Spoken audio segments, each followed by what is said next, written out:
Hola queridas mujeres, hoy continuaremos viendo el punto número 2. Las mujeres redimidas debemos ocupar nuestra posición original.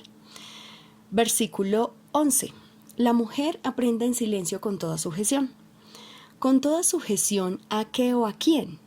No es necesariamente al varón, sea en calidad de padre, esposo, jefe, presidente, pastor, etc.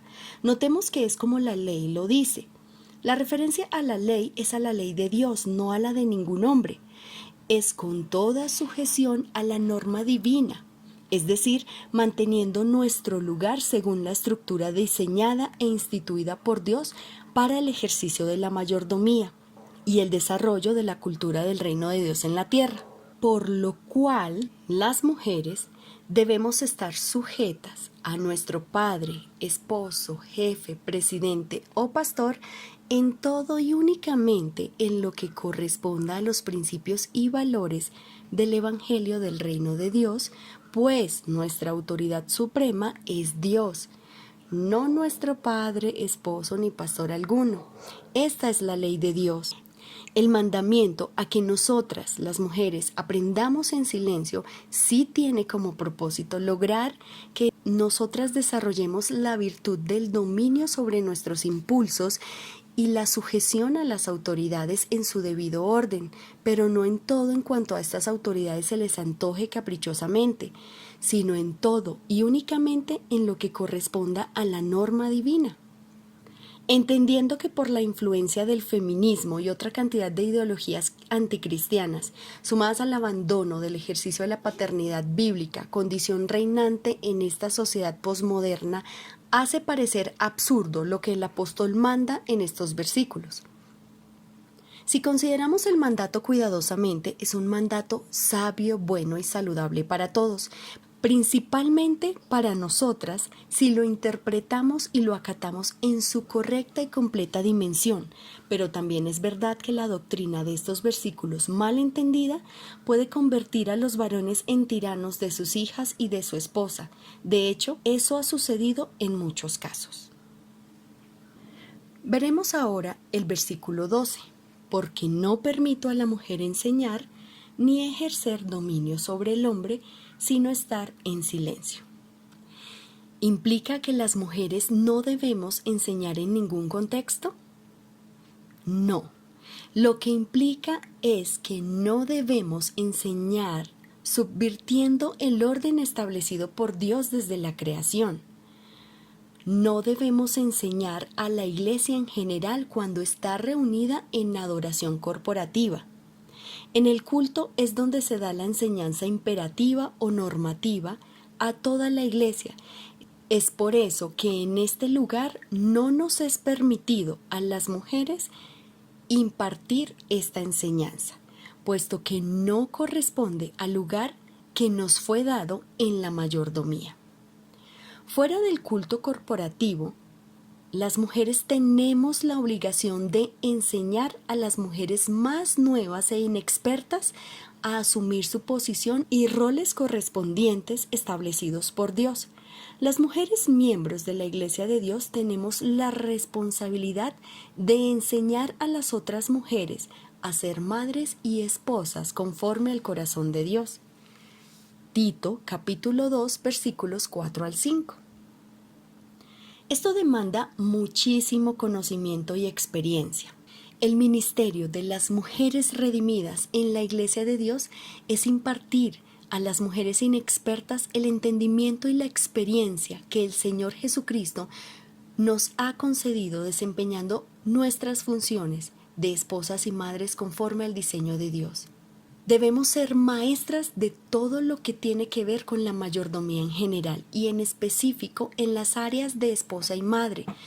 De lo contrario, no podemos servirle de ayuda adecuada de acuerdo al propósito de Dios. Las mujeres necesitamos ser esposas y madres excelentes. Debemos aprender a amar a nuestros esposos y a criar a nuestros hijos conforme Dios nos lo exige. Esto nos demanda conocimiento de todas las áreas de la vida, tal como Dios la diseñó y exige que la vivamos. No hay excelencia en una mujer que no ame a su marido como Dios lo exige, ni críe a sus hijos conforme al propósito indicado por él en la Escritura. De manera que nosotras, las mujeres miembros de la Iglesia de Dios, debemos ser maestras del Evangelio, puesto que toda ciencia o disciplina que se ejerza fuera del marco del Evangelio es impiedad y por ende digna de condenación. La prohibición porque no permito a la mujer enseñar ni ejercer dominio sobre el hombre, sino estar en silencio, implica también que hay una tendencia natural en nosotras, y es a subvertir el orden que Dios ha establecido desde el principio. Hay una tendencia en la naturaleza nuestra, queridas hermanas, y es a tener y retener el dominio, a tener el control de todo, incluso del marido.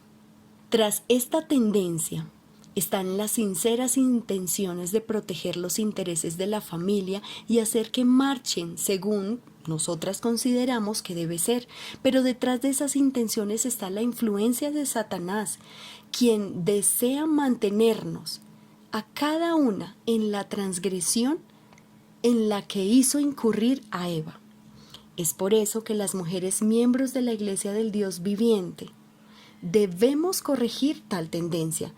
No corresponde a la forma como Dios ordenó que se ejerza la mayordomía. Ahora veremos las implicaciones de la respuesta que el texto da a la segunda pregunta. ¿Cuál es el argumento del apóstol, versículos 13 y 14, para sustentar las exigencias de los versículos 11 y 12?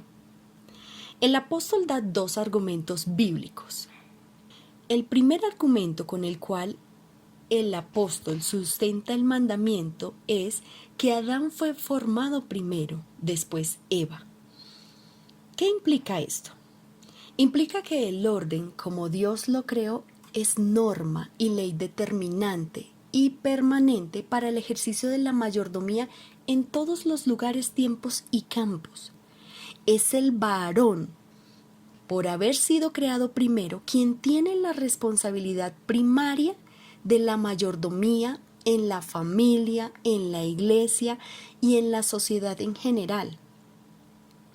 La sociedad humana en general ha transgredido esta ley, pero en la Iglesia de Dios este orden debe ser recuperado.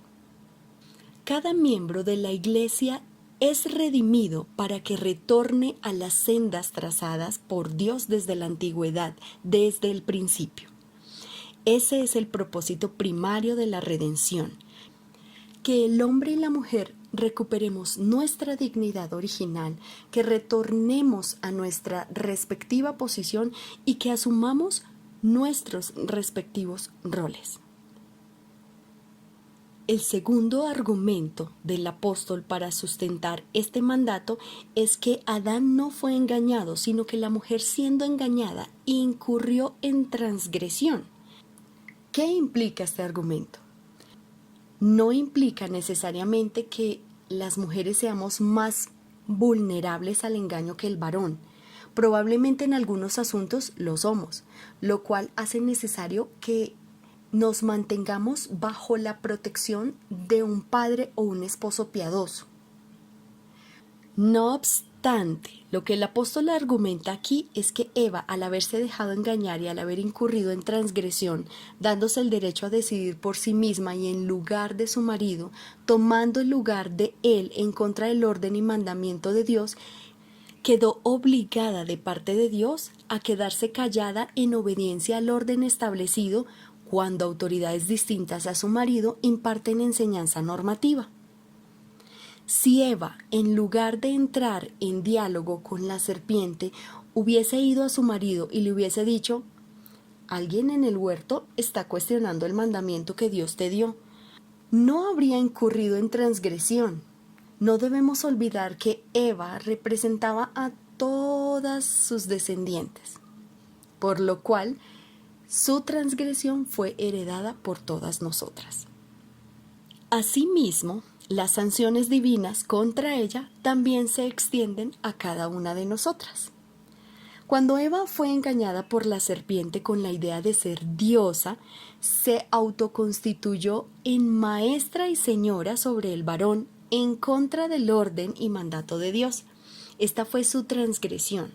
Como consecuencia de esto, Dios, en lugar de liberarla de su deber de permanecer en sujeción al varón, la obligó a permanecer en sujeción a él, aunque él ya no podría ejercer su señorío benevolente de amor y protección. Génesis capítulo 3, versículo 16.